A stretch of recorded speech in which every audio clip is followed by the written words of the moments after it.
헨리 나우엔이 쓴 상처받은 치유자라는 책에 나오는 한 이야기가 있습니다. 어느 나라의 4명의 왕자가 모여서 이야기를 했습니다. 우리가 전 세계에 흩어져서 상당한 과학기술을 배우고 특별한 기술을 배워오자, 그리고 다시 모이자 이야기를 했습니다. 이들이 전 세계에 흩어져서 특별한 기술을 배우고 다시 모였습니다. 첫째 왕자가 말합니다. 나는 어떤 뼈 조각이든 그 뼈 조각만 가지면 살을 즉시 만들 수 있다라고 말을 했습니다. 둘째 왕자는 말합니다. 나는 그 뼈에 살이 붙어 있으면 거기에 피부를 덧붙여서 털이 나게 할 수 있다라고 말했습니다. 셋째 왕자는 그 말을 받아서 나는 살과 피부와 그리고 털이 있으면 팔, 다리를 따로 만들 수 있습니다 라고 말을 했습니다. 그러자 넷째 왕자는 말합니다.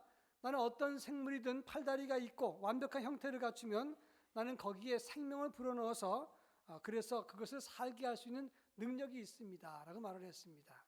그래서 이 네 왕자는 정글에 들어가서 한 뼈를 찾고 그 뼈를 붙잡고 살을 붙여서 가죽을 입히고 팔다리를 만들어서 생명을 불어넣었습니다.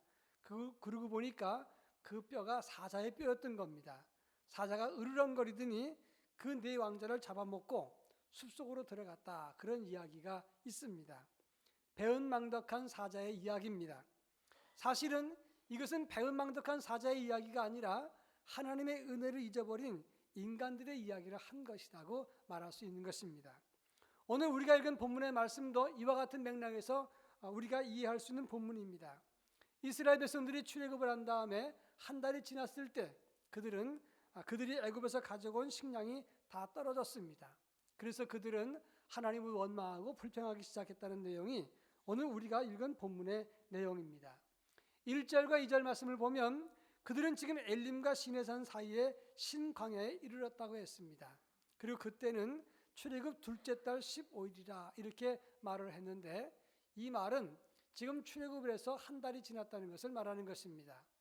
이스라엘 백성들이 출애굽했을 때는 이스라엘 원력의 아비벌 정월입니다. 1월 달 15일 날 출발했으니까 둘째 달 15일 되었으니 이제는 한 달이 지난 것입니다. 노벨이라는 학자는 말합니다. 그들이 머물렀던 신광야는 가데스 바네가 있었던 신광야가 아니라 시나이 북쪽 산악지역에 있는 광야를 말한다, 이렇게 말했습니다. 이스라엘은 지금 출애굽해서 한 달쯤 지난 다음에 산악 고원 지역에 있고 양식이 다 떨어졌습니다. 그러자 그들은 하나님을 원망하고 이제 아론을 향해서 원망하기 시작했다고 하는 것입니다. 이스라엘은 하나님의 구원의 은혜를 받고도 특별한 하나님의 인도와 보호 속에 있으면서도 하나님을 원망했다, 이렇게 성경은 말하고 있는 것입니다. 오늘 본문은 1절부터 3절까지는 이스라엘 백성들이 하나님을 원망했다는 내용이 기록되어 있고, 그리고 또 4절에서는 그럼에도 불구하고 은혜 베풀어 주시는 하나님의 은혜에 대해서 이 두 관점을 가지고 기록하고 있다고 하는 점입니다. 오늘 본문을 중심으로 세례식에 참여하는 우리들, 또 이미 세례받고 구원받은 하나님의 백성들이 잊지 말아야 될 것이 무엇인가, 동시에 구원받은 백성들이 가져야 될 신앙 자세는 무엇인가, 이런 문제를 함께 살펴보도록 하겠습니다. 제일 먼저 1절과 2절 말씀을 다 같이 한번 읽겠습니다. 1절 제가 읽습니다. 이스라엘 자손의 온 회중이 엘림에서 떠나 엘림과 시내산 사이에 있는 신광야에 이르니 애굽에서 나온 후 둘째 달 15일이라. 이스라엘 자손 온 회중이 그 광야에서 모세와 아론을 원망하여. 오늘 1절과 2절에 보면 이스라엘 백성들이 출애굽한 지 한 달쯤 지난 다음에 그들에게 음식이 떨어져서 그들이 하나님을 원망했다고 말씀하고 있는 것을 볼 수가 있습니다. 사실 장정만 60만 3,550명, 노약자 여자들까지 합하면 한 200만 되는 인구가 식량에 떨어졌다는 것은 보통 문제가 아닙니다. 어떤 기록에 보니까 하루 동안 거둘 만나의 양이 한 오멜인데 한 오멜은 2 내지 3리터라고 말합니다. 그러니까 200만을 계산했을 적에는 약 4,600톤 정도 되는 음식의 양입니다. 1톤짜리 트럭 4,600대가 하루 동안에 먹어야 될 음식의 양인 것입니다. 물은 어느 정도냐? 씻는 것 빼고 음료만을 위해서 2리터 정도의 물이 필요한데 200만 계산하면 400만 리터 정도가 필요하다, 이런 얘기입니다. 그러니까 200만 정도 되는 인구가 먹어치우는 음식의 양은 굉장한 것입니다. 근데 막상 양식이 떨어졌어요. 이랬을 때 그들이 당하는 스트레스나 그리고 그들이 당하는 두려움은 엄청나게 컸다고 하는 것입니다. 제가 일찍 부모님을 잃고 고등학교 시절에 자취를 했습니다.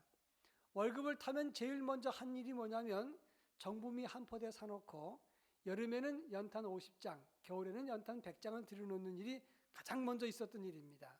왜냐하면 다른 건 없어도 그것 없으면 안 되기 때문에 그걸 들여놓고 나면 은근히 마음이 든든했던 기억이 있습니다.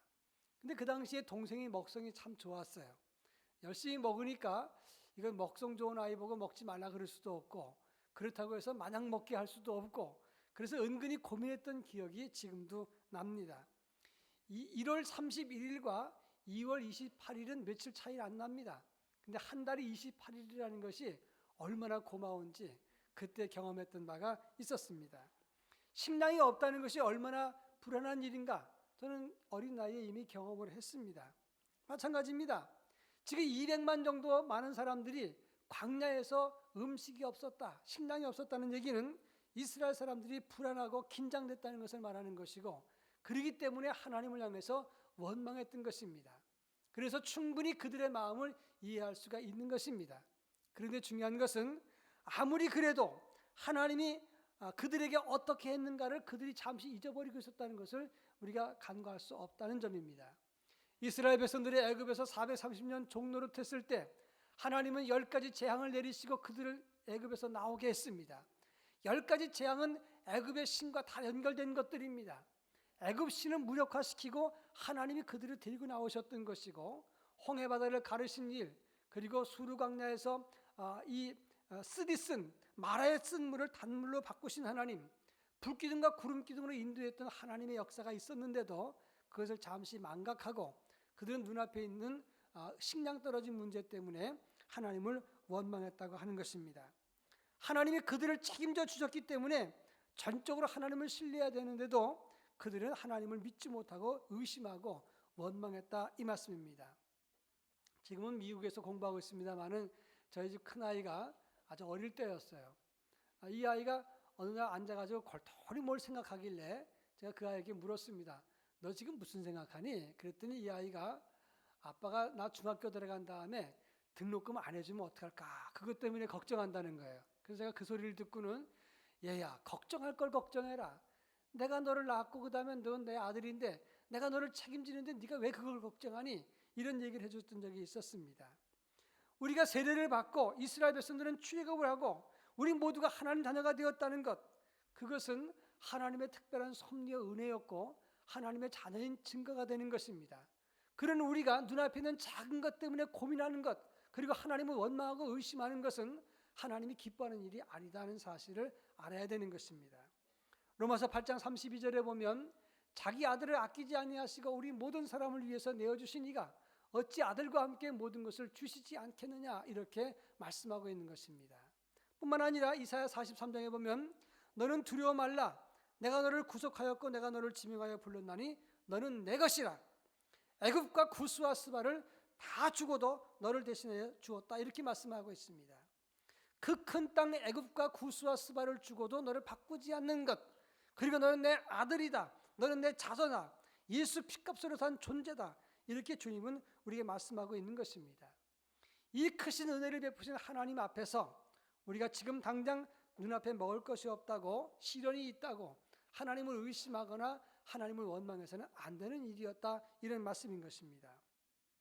성 프란시스가 제자들과 함께 길을 가다가 그만 깊은 숲속에서 길을 잃어버렸습니다. 그래서 할 수 없이 노숙을 하고 그날 밤 숲속에서 잠을 자게 됐습니다. 이 숲은 무서운 맹수들이 많이 있는 숲인데 이 성 프란시스가 제자들에게 이제 이 밤 여기서 지내자라고 말을 합니다. 제자들은 생각하기를 프란시스가 밤새도록 기도할 줄 알았어요. 근데 프란시스는 제자들과 함께 우리 자자 그리고 기도하자 말했습니다. 주님 오늘 너무 많이 걸어서 피곤합니다. 우리를 맹수로부터 지켜주시고 이 숲속에서 편히 잘 수 있게 해주십시오. 주님만 믿습니다. 그리고 기도 끝나자마자 코를 걸면서 잠을 자는 겁니다. 제자들은 너무 무서워서 잠을 못 자고 밤새도록 보초를 쓰면서 밤을 새고 아침에 선생님을 깨웠습니다. 선생님, 너무 서운합니다. 어쩜 그렇게 쉽게 잠이 드십니까? 그럴 때 프랜시스가 이런 말을 했다고 합니다. 어저께 주님께 맡기고 기도하지 않았느냐? 이렇게 이야기했다는 재미있는 이야기가 있습니다. 우리 하나님이 우리를 보호하시고 지켜준다는 것을 압니다. 그리고 그것을 입술로 고백을 하는데 사실은 입술로만 하고 그리고 우리 자신을 우리 스스로 지킬 때가 얼마나 많으냐 하는 것입니다. 하나님께 맡긴다고 기도해놓고 이 제자들처럼 밤새도록 밤을 새우면서 자기 자신을 스스로 보호한다고 했던 그런 모습이 오늘 우리들의 모습이라고 하는 것입니다. 여러분, 우리 주님이 우리를 구원하시기까지 그리고 우리를 여기까지 인도하시기까지 얼마나 많은 기적과 은혜를 베푸셨느냐 하는 것입니다. 그런데 우리는 그 큰 사랑을 받고 있으면서도 지금 당장 눈앞에 있는 먹을 것 때문에 또는 지금 눈앞에 있는 시련의 문제 때문에 하나님을 의심하고 하나님을 원망하는 경우가 얼마나 많으냐 하는 것입니다. 여러분 기억하십시오. 아무리 우리가 어려운 일을 만나도 하나님은 절대로 우리를 포기하지 않습니다. 왜냐하면 하나님의 자녀이기 때문에 그렇습니다. 우리를 포기할 것 같으면 하나님 우리를 구원하지도 않았을 것이다, 이런 말씀이에요. 어떤 경우에도 고난과 시련과 역경이 찾아와도 그것마저도 하나님의 은총이라는 사실을 여러분 꼭 기억하시기를 바랍니다. 제가 며칠 전에 글을 봤더니 이런 글이 있었어요. 천국에서 천사들이 하나님이 우리에게 내리시는 복을 포장을 하고 있었습니다. 근데 그 포장을 하는데 가만히 보니까 포장지가 고난이라고 하는 포장지였어요. 이 고난이라고 하는 포장지는 단단해서 내용물이 파괴되지 않기 때문에 하나님 우리 각자에게 내리시는 복을 줄 때 고난이라는 포장지를, 벗겨지지 않는 포장지를 주었다는 것입니다. 많은 사람들이 하나님이 주신 선물을 받고도 껍데기만 보고 이거 고난이네 그러면서 받지도 않고 피한다고 하는 것입니다. 그리고 하나님 왜 이런 것을 나한테 주셨는지 하나님을 원망하는 경우가 많았다고 하는 거예요. 그런데 그 고난의 포장지를 갖고 있는 그 선물을 받았을 때 어떻게 그 포장지를 푸느냐? 감사로 포장지를 풀 수 있다. 그런 글을 보면서 제가 마음에 감동받은 적이 있었습니다. 여러분, 구원받은 성도는 눈앞의 문제 때문에 하나님의 은혜를 잊어버리거나 하나님을 원망해서는 안 된다고 하는 것입니다. 그 어떤 경우에도 하나님은 우리에게 은혜를 베풀어 주신다는 사실, 하나님의 손길이 우리를 보호하고 있고 계신다는 사실을 의심하지 말고 그 사실을 믿고 살아가는 하나님의 사람이 될 수 있기를 바랍니다. 자, 그런가 하면 출애굽한 그들이 해서는 안 될 짓을 했는데 그것이 무엇인가? 3절 말씀을 다 같이 한번 읽어보겠습니다. 3절, 이스라엘 자손이 그들에게 이르되 우리가 애굽 땅에서 고기가마 곁에 앉아 있었던 때와 떡을 배불리 먹던 때에 여호와의 손에 죽었더라면 좋았을 것을 너희가 이 광야로 우리를 인도해 내어 이 온 회중이 주려 죽게 하는도다. 오늘 본문의 말씀 보면 이스라엘 백성들이 지금 당장 먹을 것이 떨어지게 되니까 하나님의 역사는 잊어버리고 망각하고 이런 말을 합니다. 우리가 애굽 땅에서 고기가마 곁에 있었을 때 참 좋았다. 떡을 배불리 먹었던 때 그때 죽었으면 좋았을 걸, 이렇게 이야기를 했습니다. 그들은 애굽에 있었던 생활, 그것을 잠시 동안 추억하면서 미화하고 그것을 그리워했다고 성경은 말씀하고 있는 것입니다. 출애굽기 2장 23절에 보면 이스라엘 자손은 고된 노동으로 말미암아 탄식하며 부르짖으니 그 고된 노동으로 말미암아 부르짖는 소리가 하나님께 상달되니라 라고 말하고 있습니다. 이스라엘 백성들은 애굽에서 430년 동안 자유민으로 산 게 아닙니다. 노예로 살았어요.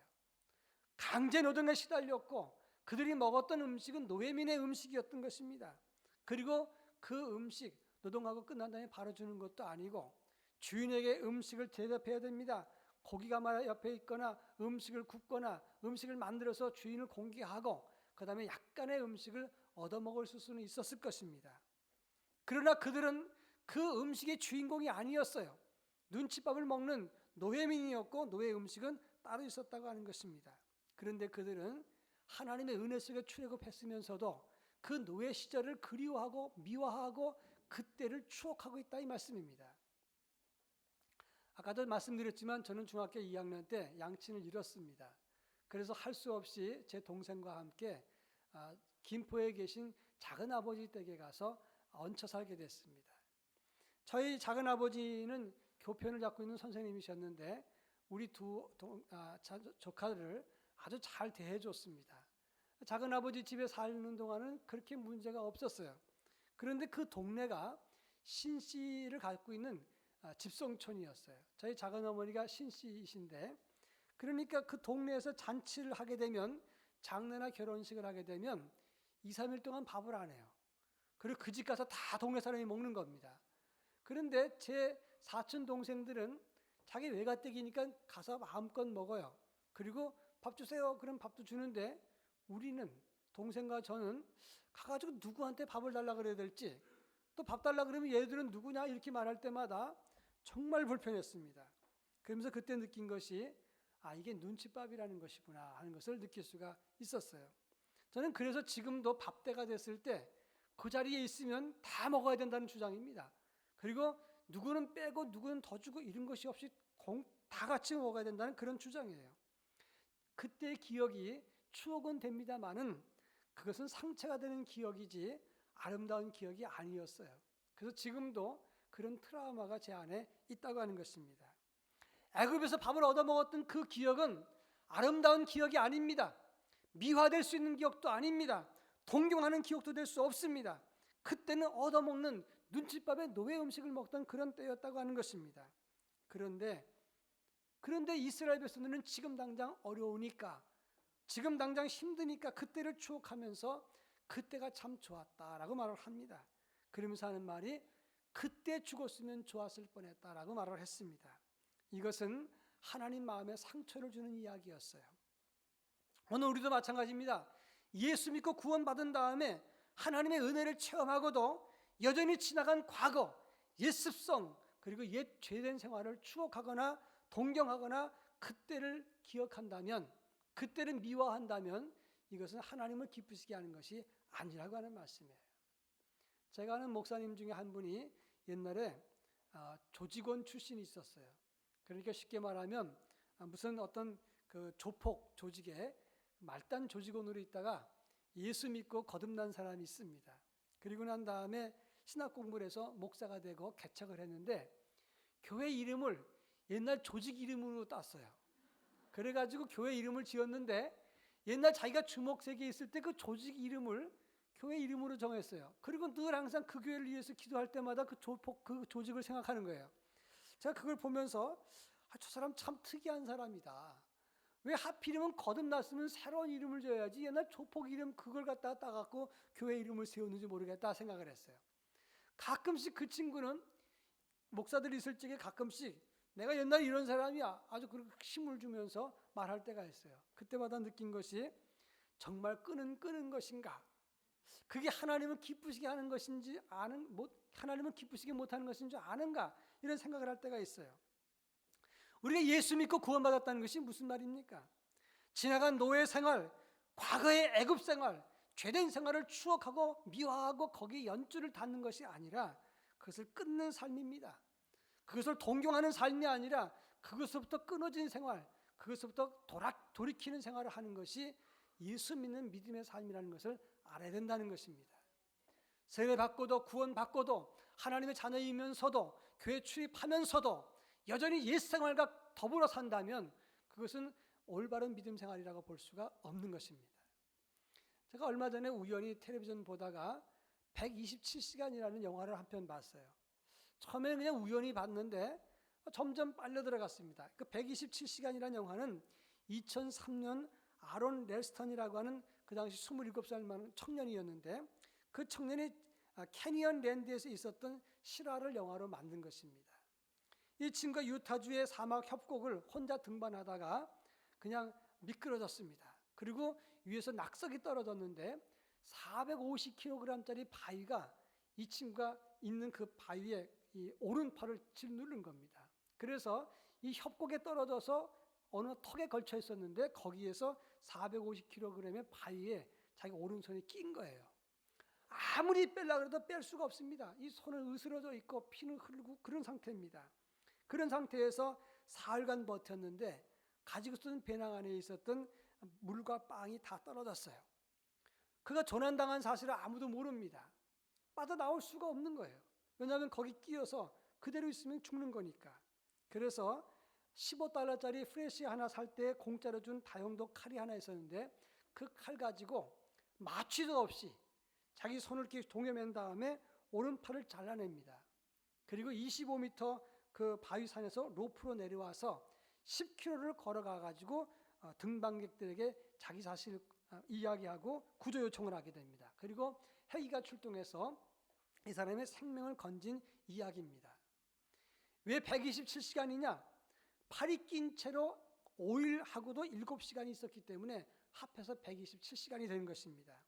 그런데 맨 정신으로 자기 팔을 잘라내고 그리고 거기서 나와서 생명을 건진 이야기인 것입니다. 그분이 그런 말을 합니다. 살기 위해서는 소중한 팔을 포기했어야 됐다라고 말을 해요. 그것이 믿음의 원리입니다. 영적으로 살기 위해서라면, 우리 구원받은 백성으로 살기 위해서라면 옛것을 포기해야 되는 것이고 옛것을 동경하거나 미워해서는 안 되는 것입니다. 이전 것은 지나갔으니 보라 새 것이 되었도다. 사도 바울의 선언인 것입니다. 바라기는 우리 모두가 구원받은 백성으로서의 삶, 그리고 주를 바라보는 삶을 살아갈 수 있기를 주의 이름으로 축원합니다. 자, 그럼 마지막으로 오늘 본문 4절에서는 구원받은 사람이 반드시 잊지 말아야 될 한 가지 점을 지적하고 있는 것입니다. 4절 말씀을 다 같이 한번 읽어봅니다. 그때 여호와께서 모세에게 이르시되 보라 내가 너희를 위하여 하늘에서 양식을 비같이 내리리니 백성이 나가서 일용할 것을 날마다 거둘 것이라. 이같이 하여 그들이 내 율법을 준행하나 아니하나 내가 시험하리라. 오늘 본문을 가만히 읽어보면 16장 1절부터 3절까지가 한 세트입니다. 그리고 4절부터는 그 다음 패러그래프에 해당되는 거예요. 1절부터 3절 내용이 무엇입니까? 그들이 식량이 떨어지자 원망과 불평을 했다, 그런 내용입니다. 그러면서 하는 말이 애굽을 추억하면서 그때 죽었으면 좋았을 뻔했다라고 말을 합니다. 여러분, 기껏 구원해 놨더니 배은망덕해도 유분수지. 지금 이스라엘 백성들이 애굽에서 건져냈더니 조금 식량이 떨어졌다고 하나님을 원망하고 우리가 그 전에 죽었으면 좋았을 뻔했습니다, 이렇게 말하는 그들, 여러분 같으면 어떻게 하겠습니까? 너희들이 인간이냐? 아마 이렇게 말했을 수도 있고, 아니면 이젠 너희들 같은 사람 판단 안 하겠다, 그리고 상종을 안 할 수도 있을 것입니다. 그런데 새로운 패러그래프에서 한 단원의 시작에서 4절에서 뭐라고 말씀했습니까? 하나님은 4절에서 내가 너희를 위하여 하늘에서 양식을 비같이 내리리니 백성들이 일용할 양식을 날마다 거둘 것이다 라고 말을 합니다. 이게 무슨 말입니까? 이스라엘 백성들은 상종하기도 싫은, 하나님을 배역한, 하나님을 거역한 사람들이지만, 그러나 그럼에도 불구하고 그들에게 하나님이 은혜의 양식을 주셨다, 이런 말씀이에요. 이런 은혜를 그럼에도 불구하고 라고 하는 은혜라고 하는 것입니다. 그들은 불충했습니다. 하나님을 거역합니다. 은혜를 망각했습니다. 그렇지만 그럼에도 불구하고 하나님은 그들에게 복을 주셨다, 그런 말씀이에요. 우리도 마찬가지입니다. 우리는 충성하고 지혜롭고 순결하고 의롭고 바르기 때문에 우리가 예수 믿은 것으로 착각을 합니다. 그러나 하나님 우리를 구원하시고 우리를 인도하시고 지켜주신 것은 우리의 의와는 상관이 없는 것입니다. 우리의 신실함 때문에 구원받은 것이 아닙니다. 우리를 사랑하시는 하나님의 그 큰 사랑으로 인해서 우리가 구원받은 것이고, 하나님의 약속의 신실함 때문에 오늘 우리가 은혜 받고 은혜 속에 하나님의 보호 속에 살고 있는 것이다 하는 것입니다. 이 사실을 잊어버리면 안 되는 거예요. 특히 예수 믿는 사람, 구원받은 사람은 이 사실을 절대로 잊어버리면 안 되는 것입니다. 그것은 잊어버리는 순간 생명을 잃어버리는 것과 같다, 이렇게 말할 수 있는 거예요. 제가 전에도 한번 말씀드렸지만 1960년대 참 보릿고기가 심할 때 어떤 목사님이 자기 집 마당에서 평상에서 점심을 먹으려고 하는데 웬 거지가 와서 밥을 구걸했습니다. 목사님이 혼자 먹을 수가 없으니까 그런 평상에 올라와서 같이 드십시다. 거지를 그 평상에 올라오게 했어요. 그리고 이제 목사님이 기도합니다. 그런데 거지가 소리를 냅다 지릅니다. 하나님이 어디 있습니까? 기도는 무슨 놈의 기도입니까? 그러니까 목사님이 기도하려고 하다가 화가 나서 당신 같은 거지한테 먹을 걸 줄 수 없습니다, 나가라고 쫓아버렸습니다. 그날 저녁 때 목사님이 기도하려고 기도를 하는데 하나님의 음성이 들려졌어요. 그 거지가 나를 얼마나 욕하고 저주하는지 내가 잘 안다. 나는 그 소리를 50년 넘게 들었다. 그래도 나는 그에게 매일 먹을 것을 주었다. 그런데 너는 어찌 그에게 밥 한 끼 주지 않았느냐? 어떻게 그 한마디 때문에 그를 쫓아내느냐? 내가 그를 위해서 십자가를 졌고 지금 그럼에도 불구하고 그를 사랑하는지 너는 모르느냐? 그때 목사님이 정신이 번쩍 들었다 하는 이야기를 제가 들었어요. 여러분, 하나님의 사랑은 우리가 받을 만하기 때문에 받은 사랑이 아닙니다. 그럼에도 불구하고 우리에게 주신 사랑이 하나님의 사랑인 거예요. 우리 중에 의인이 누가 있습니까? 내가 받을 만해서 구원받은 사람이 어디 있습니까? 지금 내가 약간 경건한 것도 사실은 하나님이 은혜 주셨기 때문에 경건하고 예수 믿고 지금 이 자리에 있는 것이다. 그런 말씀입니다. 출애굽한 이스라엘 백성들은 받을 만한 자격이 없었습니다. 눈앞에 있는 떡 문제 때문에 하나님을 원망하고 불평하고 그리고 옛 생활을 미워하면서 그때 죽었으면 좋았을 것을 이렇게 하나님의 마음에 상처를 준 사람들입니다. 그러나 하나님은 그럼에도 불구하고 그들에게 은혜를 베풀었다 이 말씀이에요. 우리는 그 사랑과 그 은혜 절대로 잊어서는 안 된다는 사실을 알아야 되는 것입니다. 우리는 하나님의 은혜로 구원받은 사람들입니다. 우리의 노력이나 우리의 능력이나 우리의 경건 때문에 받은 것이 아니라 하나님의 은혜로 구원받은 백성이라 이 말씀입니다. 이제는 구원받은 백성답게 어디에 가든지 하나님의 사람으로 살아가는 하나님의 백성이 되어야 되는 것입니다. 어떤 일을 만나든지 우리는 하나님을 원망하거나 하나님의 은총과 하나님의 손길을 의심해서는 안 되는 것입니다. 어떤 일을 만나든지 애굽 것, 과거 것을 미워해서도 안 되는 것이고 그럼에도 불구하고 베푸신 그 하나님의 은혜를 떠나서는 안 되는 것입니다. 하나님의 은혜 가운데 거하는 주의 거룩한 자녀가 될 수 있기를 주의 이름으로 축원합니다. 기도하겠습니다. 사랑 많으신 하나님 아버지 감사합니다. 우리는 늘 항상 하나님의 뜻을 거역하고 그리고 하나님을 향해서 원망과 불평을 하는 존재들입니다. 그러나 우리 하나님은 그럼에도 불구하고 우리를 사랑하시고 우리의 은혜를 베풀어 주시는 하나님의 은총인 줄 압니다. 원하옵건대 그 큰 사랑과 그 큰 은혜를 붙잡고 믿음으로 살아가는 하나님의 거룩한 자녀가 되도록 은혜와 역사를 허락해 주시옵소서. 예수님의 이름으로 간절히 기도합니다. 아멘.